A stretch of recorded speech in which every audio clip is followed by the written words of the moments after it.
നീ കാണിച്ച വഴിയുടെ ഒരു ഇതെടുത്താ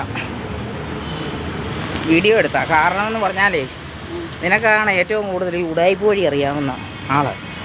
അന്നേരം അതിൻ്റെ ഒരു വീഡിയോ കൂടെ എടുത്ത് അതിലേ കൂടെ അങ്ങ് പോയേക്കാം. ഏതേലും സമയത്തെ ആവശ്യം വന്നാൽ ഏത് സമയത്ത് ആവശ്യം വരുന്നതെന്ന് പറയാൻ പറ്റത്തില്ല. ആ സമയത്ത് ആവശ്യം വന്നാലേ എളുപ്പ വഴിയിൽ ക്രിയ ചെയ്യുക. അതാണ് മാർക്കറ്റിലോട്ട് പോകാൻ. ഇതിപ്പം നമ്മൾ സരിതാ സവിതയുടെ അവിടെ ഇറങ്ങിയിട്ട് കുറുക്ക് വഴി കയറി. ചെറിയൊരു ഫ്ലാറ്റുണ്ട് കേട്ടോ, പഴയ ഫ്ലാറ്റാണ്. അങ്ങനെ കാര്യങ്ങൾ.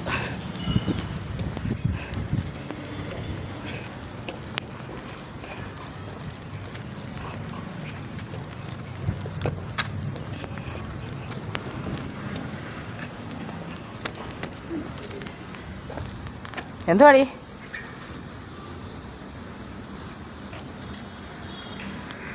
ആരാണ്ടര മാല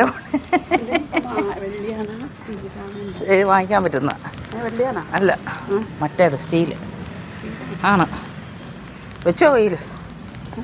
ഒരു മാലയാണ്, കൊളുത്തുമൊക്കെ ഉണ്ട്. സ്വർണം കിട്ടേണ്ട സ്ഥലത്താണ് നിനക്ക് ഈ ഇത് കിട്ടിയത്. എന്തോ അതിൻ്റെ പേര്? സ്റ്റീലാണ്. നമ്മൾ ഈ കടകളിലൊക്കെ വാങ്ങിക്കാൻ കിട്ടത്തില്ലേ, അതാണിത്. ഈ കളഞ്ഞതല്ല, ഊരിപ്പോയതാണ് നരേന്ദ്ര കഴുത്തിൽ നിന്നത്.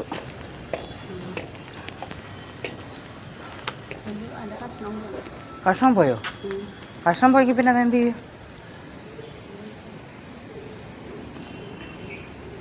എടി അത് പൊട്ടി പോകുന്ന സ്റ്റൈലാണ്. അതെന്താന്ന് ചോദിച്ചു കഴിഞ്ഞാലേ,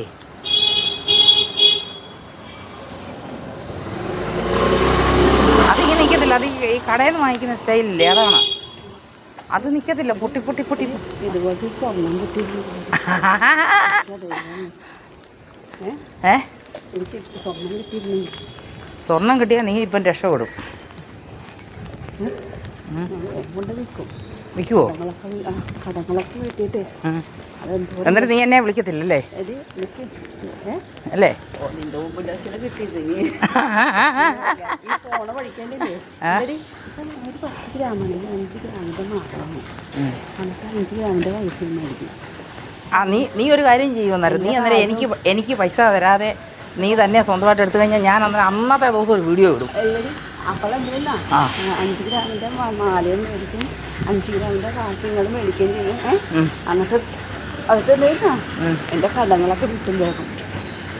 സമാധാനത്തോടെ ഇരിക്കുമോ? നീ സമാധാനത്തോടെ ഇരുന്നാൽ നിന്റെ സമാധാനം ഞാൻ കളയാൻ ഞാൻ വന്നിരിക്കും എപ്പോഴും. മനസ്സിലായോ നിനക്ക്?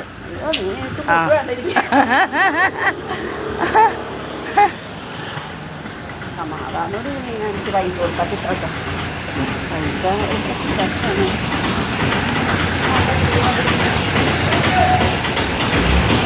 വലിയ ലോറി വരുന്നുണ്ടേ.